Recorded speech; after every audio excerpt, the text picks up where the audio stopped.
Hello everybody and welcome back to a new video. My name is Sarah and today we're going to be doing my November wrap up. It's crazy to say that 2022 is almost over and this is the second to last wrap up that I will have of the 2022 year. But in this second to last month, I did read 7 books, which is super exciting. I got a little worried because October with my 11 book kind of reading binge that I went on, I was a little worried and did read quite a bit slower in the month of November than what I had been, but somehow I still managed to read 7 books, and it ended up being a really solid reading month too. There was one book that I ended up choosing to not rate. It was my nonfiction read for the month, but everything else, it was between 3.5 and 4 stars, so not like anything that absolutely blew me out of the water, but all of the books I was very satisfied with and happy with my reading experience and genuinely enjoyed and had a good time with. So the first book that I read is Howls Moving Castle. Howls Moving Castle. This is the gorgeous Folio Society edition. It comes with a slipcase, and then this is the cover and the back. Connor did give this to me for my birthday. So the movie version of Howls Moving Castle by Studio Ghibli is one of my top comfort films. I absolutely love the movie so much. It's not only my top comfort film, but it's one of my favorite movies of all time, and so I figured it was about time that I actually read the book that the story is based off of. Now this is the first book in a trilogy, and this is actually like a middle grade novel. It's like middle grade fantasy, and I don't read middle grade ever. It doesn't appeal to me. That being said, I did really enjoy this, and I went into it knowing that it was middle grade and kind of, you know, having my expectations align with kind of the same story format, storytelling, the vibe of the story, but it is beautiful, and I do think that I will eventually continue the trilogy. So that being said, let's talk about what this is about. If you haven't seen the movie, you don't know what it's about. Basically, we are following 2 main characters, Howl and Sophie. Howl is a wizard that is said to be kind of this big bad evil man who steals girls and eats their hearts. And then Sophie is a young woman, and she works in a hat shop, and she feels very kind of content but really dissatisfied with her life. She feels just kind of like an old woman trapped in a young woman's body, and she ends up being cursed by the Witch of the Waste to become that old woman that she feels like she is, and so she seeks out help and ends up stumbling across Howl's Moving Castle. It is this castle on legs that kind of maneuvers around this valley, and she ends up stumbling across it and decides that she's going to steal away and be his cleaning woman in order to hopefully figure out how to break her curse, because she's not allowed to tell anybody that she's cursed, so she kind of has to figure out how to be creative and break it on her own.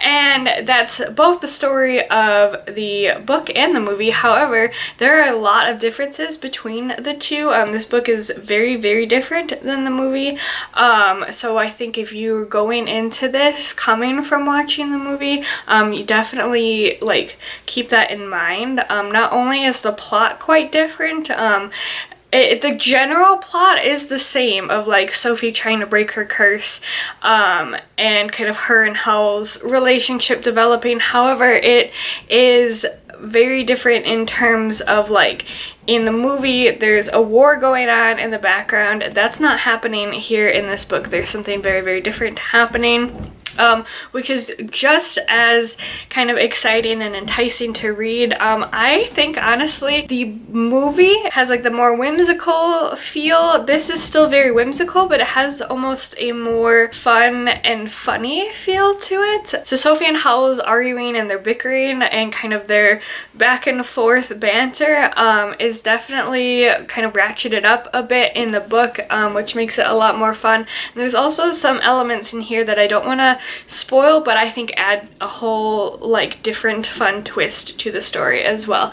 And overall, it was just that very cozy, warm, comforting feel that I got from the movie that I wanted in this book, and I did rate it 4 stars. So after that, I read The Shape of Darkness by Laura Purcell. This is a horror novel. If you have watched my other wrap-ups or anything, you'll know that last month I read The Silent Companions by Laura Purcell, and I loved it, and I'm kind of trying to work my way through her backlog, especially because she has a new book coming out next year. And while I did really enjoy this book, I didn't like it as much as The Silent Companions. So in this book, we're following our main character, Agnes. She's a silhouette artist who is losing a lot of her clientele because silhouettes are kind of going out of fashion. You've got a lot of new technology that is coming into play, and so she is losing her clientele because of that, but also it seems that after her clients that do come in get a silhouette done by her,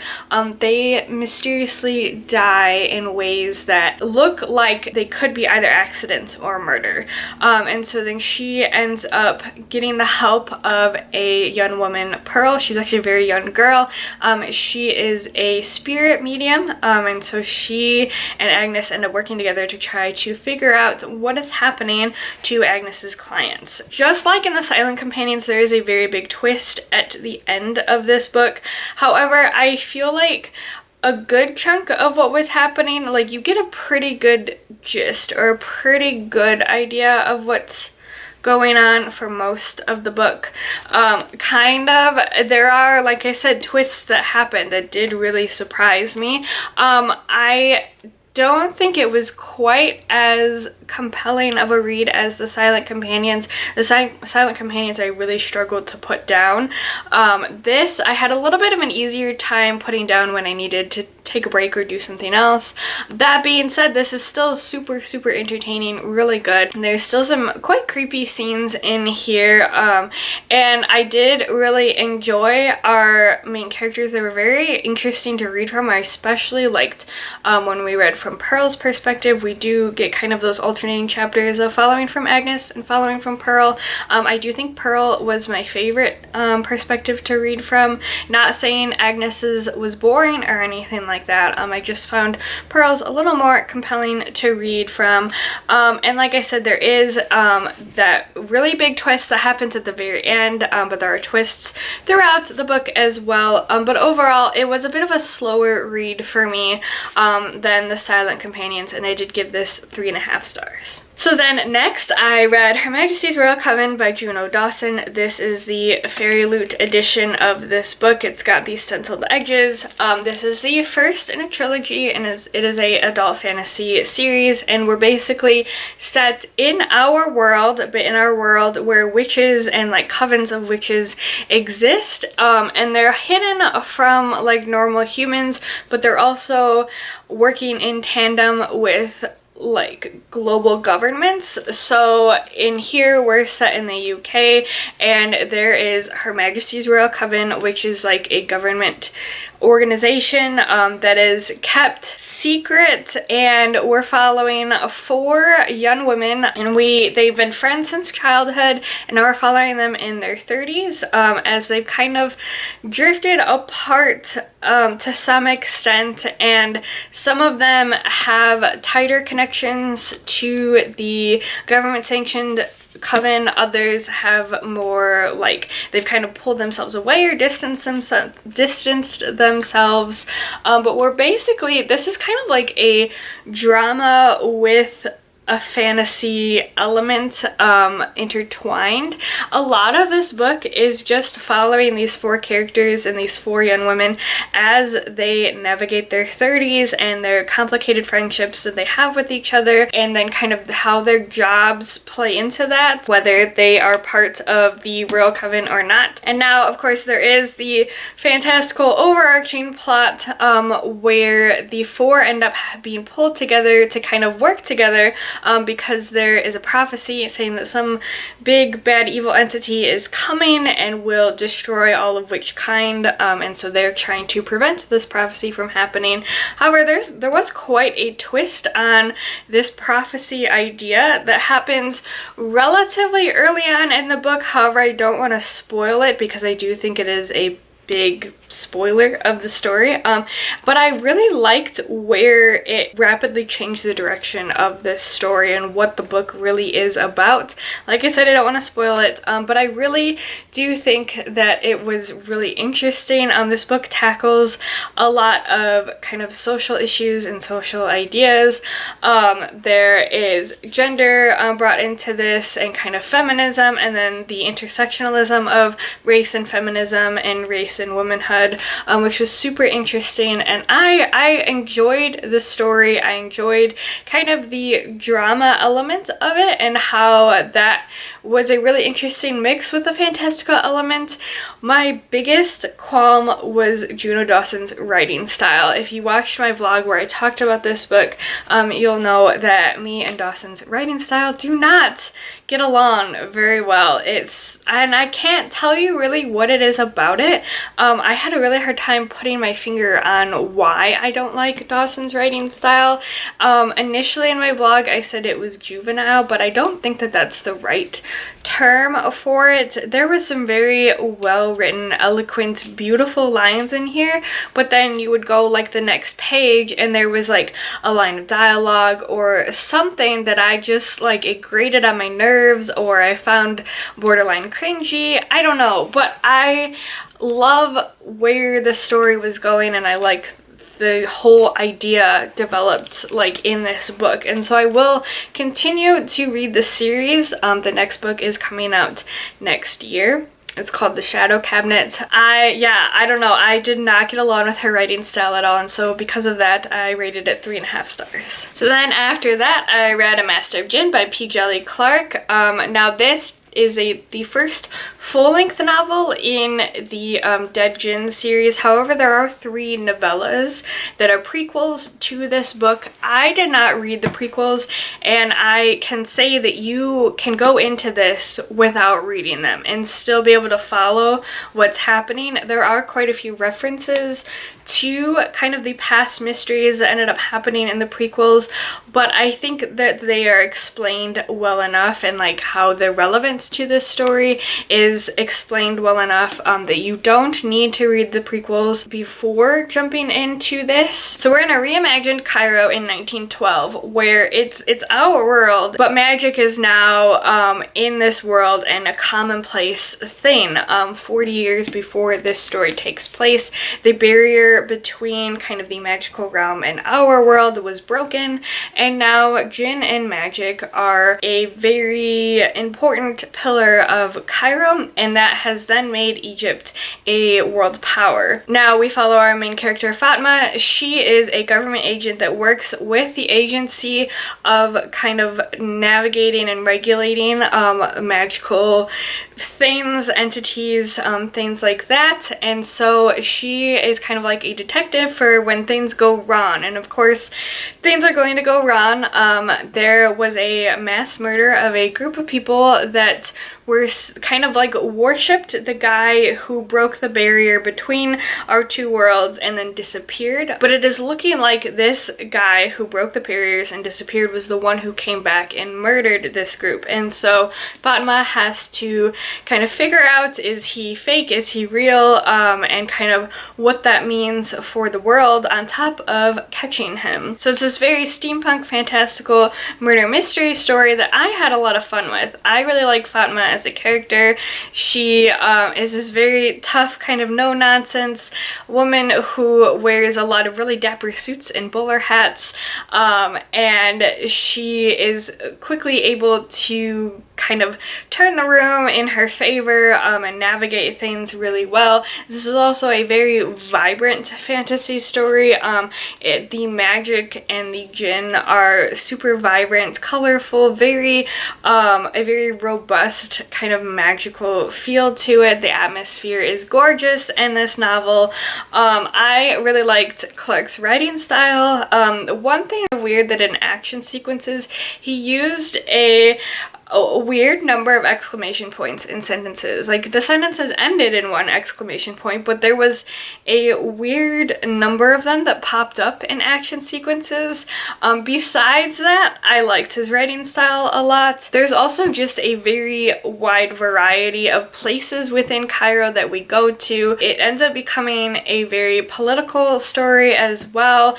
We tackle a lot of things such as colonialism and kind of capitalism and the expansion of empires, and it was super interesting to kind of have that put into this story's perspective. The mystery element, it wasn't 100% predictable, but it wasn't super surprising either.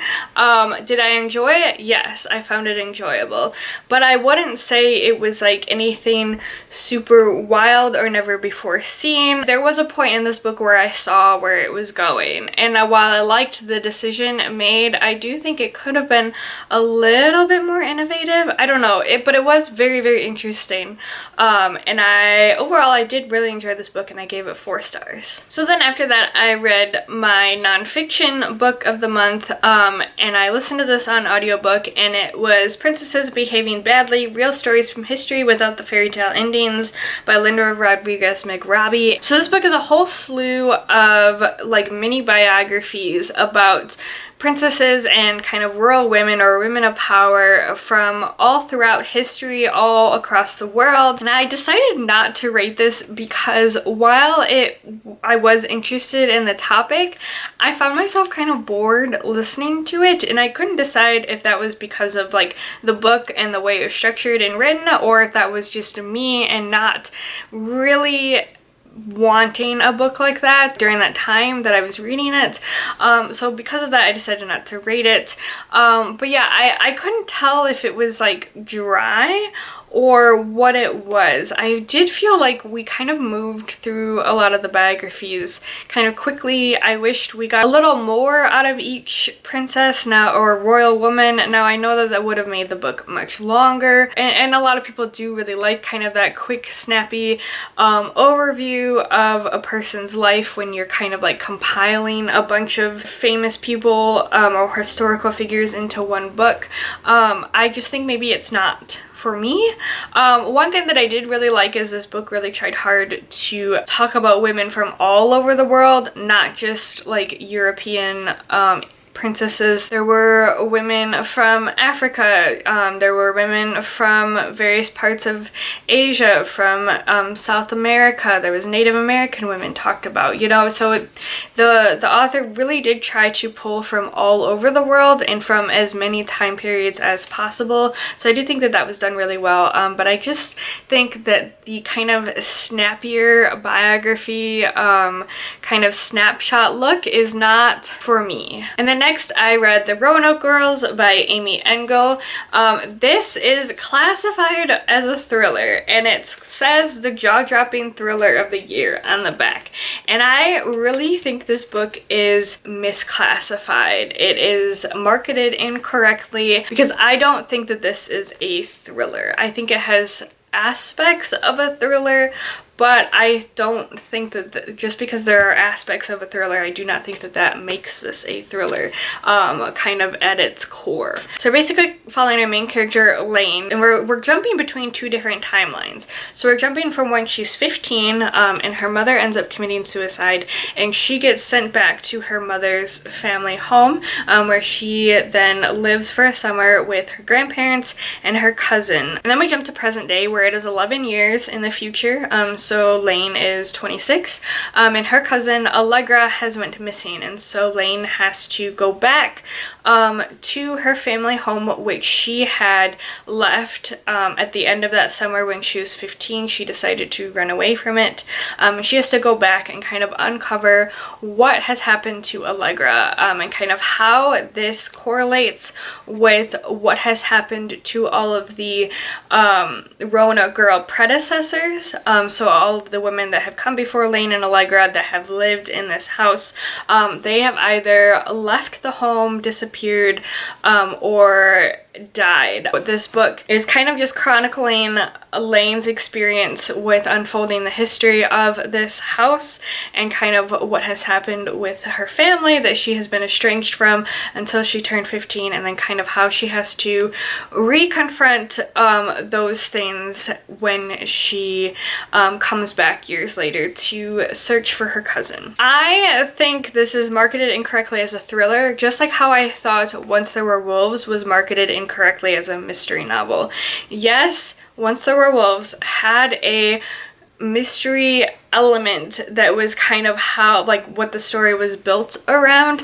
This has a thriller element that the story builds itself around, but just in the same way, there's so much more to this story, and this book really isn't about that thriller element, just like Once There Were Wolves wasn't really about the mystery element. Like, to be honest, you find out what the kind of thriller or like big like missing picture is, you find out about it by like page 50 in this book. And so once you find that out, it does start to put things into perspective, and then you start to really learn about the lives of all of these women that have come through this house throughout the generations of this family. But what this really is about is kind of about trauma and healing, and like Lane learning about herself and kind of her family members and the generational trauma and kind of just the overarching trauma that has been happening between these women. And I think that it was explored really well. Each woman kind of deals with it very differently, and I found this to be quite a compelling and powerful read. I do think you should look up trigger warnings for it. It does deal with very, very dark topics, but I do think that this was a really good story. I just don't think it was the jaw-dropping thriller of the year, because that like thriller element is revealed so early in the book. And while you're still trying to figure out what happened to Allegra and you don't figure it out until the end, that's not the main focus of the book. We're really following Lane as she's confronting things that she has learned in her past, and how she handled them, and then how those consequences of how she's handling them is kind of being reflected in her, like in the current timeline, and how she has to really kind of confront a lot of things that she tried to run away from or bury. And I don't know, I did really, really enjoy this, and I gave this 4 stars. So I think if you go into this, go into it knowing that it may be marketed as a thriller, but it's not really a thriller. It's more of like introspective, emotional, like relationship driven story. So then the last book that I read in November was Sign Here by Claudia Lux. This is, I don't even know how you would describe this. It's like a family saga, add in a fantastical element, I guess. We're basically following our main character, Pei, who is an employee of hell. Like, quite literally, he works in hell.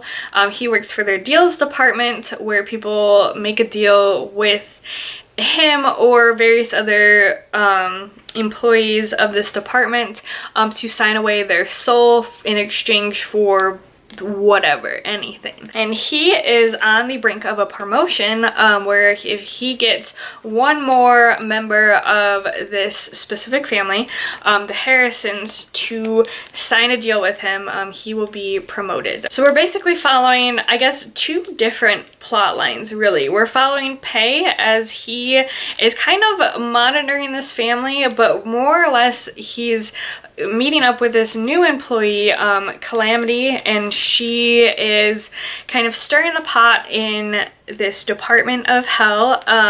But then we're also following the Harrisons as a family. They're a family of 4 as they go to vacation at their summer home for 6 weeks, and the youngest member of the family, the daughter, brings along a new friend, and this ends up causing some ripples and weird effects happening within the family. And honestly, I feel like this really reminded me, especially like the family part of it and the exploration of how each of these family members tick, really reminded me a lot of Everything I Never Told You by Celeste Ng, because you're really delving into each of these family members as like who they are as characters, and like I said, what makes them tick, what worries them, what they are kind of fixated on, what their motivations are, and just kind of like who they are as people, and how that builds their relationships with other members of the family. Interestingly enough, we only get chapters from the perspective of the daughter and the mother and the father. We do not get a perspective from the son, which I found to be quite an interesting decision, and I couldn't figure out why that decision was made. Even by the end of it, I wasn't quite sure. I found both the kind of plot line, the hell plot line, and the family plot line to be equally compelling, but I think you need to go into this knowing that like this, again, sounds kind of like a thriller almost, because you're expecting things to really explode within this family, and while like there is something that really turns the family on its head, and like it does create a lot of ripple effects and everything, I feel like it's much slower than what, you know, you would typically expect out of like a book and how it's described in here. But I truly found this to be compelling from both aspects. We really discussed a lot about humanity, what makes a person, mortality, morality, and kind of just those family dynamics and people growing up and kind of how those relationships change over time. But I found it really interesting and really compelling. There were some very, very poignant points made throughout this, especially when you get to like the second half of this book. There's just a lot of introspection going on among the different characters. Overall, I've really enjoyed this, and I gave it 4 stars. So these are the books plus Princesses Behaving Badly that I read in the month of November. If you've read any of these books, or if you're looking to read any of them, let me know down in the comments below. I'd really love to hear your thoughts on them. I always love hearing from you guys. But as always, I just wanted to thank you for watching this video and for sticking around. If you want to continue seeing more videos from me, I hope that you decide to subscribe. But as always, I hope you have a great rest of your day, and I will see you in the next video. Bye!